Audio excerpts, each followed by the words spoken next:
let's move on to the next big talking point, if you don't mind, because I've got one that I want to get going on here. We've talked. Go on. I have no idea which one you're going to talk about. That's what I love about this race. I have no idea. You talk about a big talking point, and it could be anything. Well, we've talked a little bit about Mercedes. Now I want to talk about Max Verstappen. Okay. Because I think that at this race we saw the absolute best and the absolute worst of Max Verstappen. It really was just Verstappen in a nutshell in many ways in this race. Let's start with qualifying, where he was putting in an incredible final lap. Ruined, of course, by him hitting the wall at the final corner of all places. But it was genuinely amazing watching him do that flyer up to that point. It was real commitment. He was right up against the walls. It was a pleasure to watch, a thrilling final lap, and he was really going for it, and he would have been a fair point ahead if he'd actually made it. But you've got to make it stick, mate. Sorry, it just doesn't, it doesn't count. You got to actually get it to the end. But that was the first taste of some magic, Supermax, etc. Now, not too much to say about the laps before the first safety car because he was solid. He was slowly reeling in Bottas. The move for the lead after the first restart, though, it's just absolute nonsense. Like, Hamilton gets a much better start, and other than the first stage of the actual launch, Hamilton is ahead the entire time and has every right to the racing line going into turn one. And Verstappen just tries to hang it around the outside anyway, and the only thing Hamilton could have done to give him space is much what I said he could have only done in Monza, which is to just leave the racing line and go wider into the next corner and basically give it up, basically giving up the corner. Hamilton had every right to the racing line there, was ahead the entire time. And Michael Massey then had this sort of thing where he was offering them, this is what I'm going to offer you. Because he has the power to do that, of course. He can act as this sort of intermediary before it goes to the stewards. Because that's what he was saying. He was saying, you can do this, or I'm going to pass it on to the stewards. And who knows what they're going to do? Like, literally nobody knows. Deal or no deal. It is exactly like sort of Schrodinger's stewards. You just know that everything could happen at any given time until they actually say what's going on. So that was what was going on there. He was offering it to them before more madness. It was going to be Ocon, Hamilton, Verstappen. The lack of complaints from Red Bull suggested that they kind of knew that he wasn't going to keep that place because it was pretty obvious that it was absolute nonsense. On lap 37, Hamilton made a very similar move to go around the outside, but backed out as the gap closed because Verstappen just wasn't going to yield. And he was entitled to the racing line, so that was fair enough from Verstappen. He didn't have to yield there at all. But the difference was that Hamilton backed out and then went around the corner as he should have done. He didn't go blasting across the runoff, which he could have done, but he didn't do. Quite telling, I think. Quite telling of different styles. Now, moves, but... Having said that, because I mentioned we'd seen the worst and the best, when he went from P3 to P1 in one turn at the second restart, that's like stuff of legends. That's the Max Verstappen that I love to see. He timed it beautifully. There was no contact. It was a fantastic, opportunistic move up the inside where Hamilton had to cover off Ocon, and Ocon was going for it. Ocon was really like throwing himself in there. It was worth a shot. And Max Verstappen took full advantage, and it was brilliant. It was a brilliant move. That's the legendary stuff I want to see. Then there's the collision, and we'll talk about that more separately. I think because that's a whole other whole other ballpark. But then I think I got to say, just to add a little bit on the whole best and worst thing. Again, I think that's part of some of the worst of Verstappen as well. I'll talk more about that later. Then we have lap 42. He appears to let Hamilton by, but then immediately repasses him again. He's been asked to give the position back and hasn't done for some time up to that point. Now, contact or no contact on lap 38, that's still the directive he's been given, and it's not been retracted as far as we know, so he still has to give the position up. There's a lot of confusion as to what is actually going on, including amongst everyone who's watching it.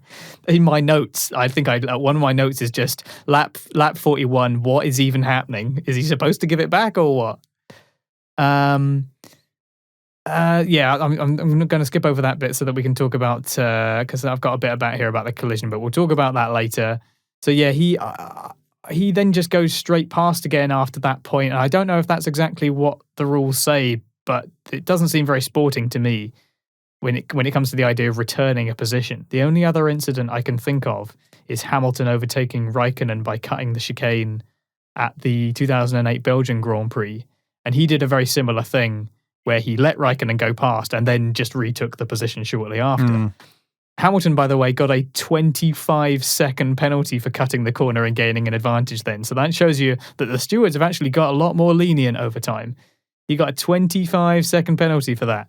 Damn. And Verstappen got a 5-second penalty for doing that.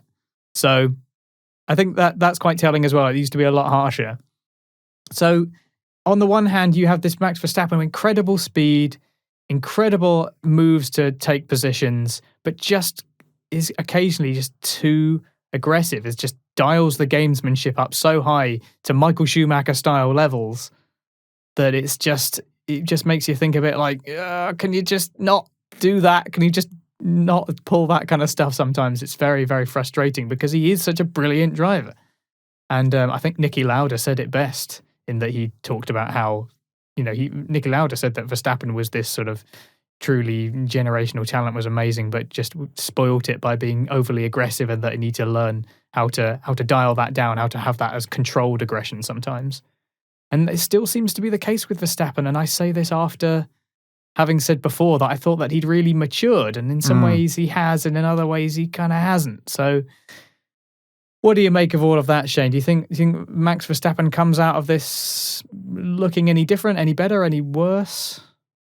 I think it's fair to say that the pressure of the championship battle is getting to Max Verstappen. He can stand in front of a media pen and turn around and say it doesn't bother him. He's treating it like any other race because his driving style over the last 5 races is completely different to the first 5 races of the year, or last year, where actually he was maturing. We both made comments how Max is actually maturing as a driver and how he's making these clean, safe, bold overtakes, on the line overtakes, but clean and safe, and respected the other driver as well.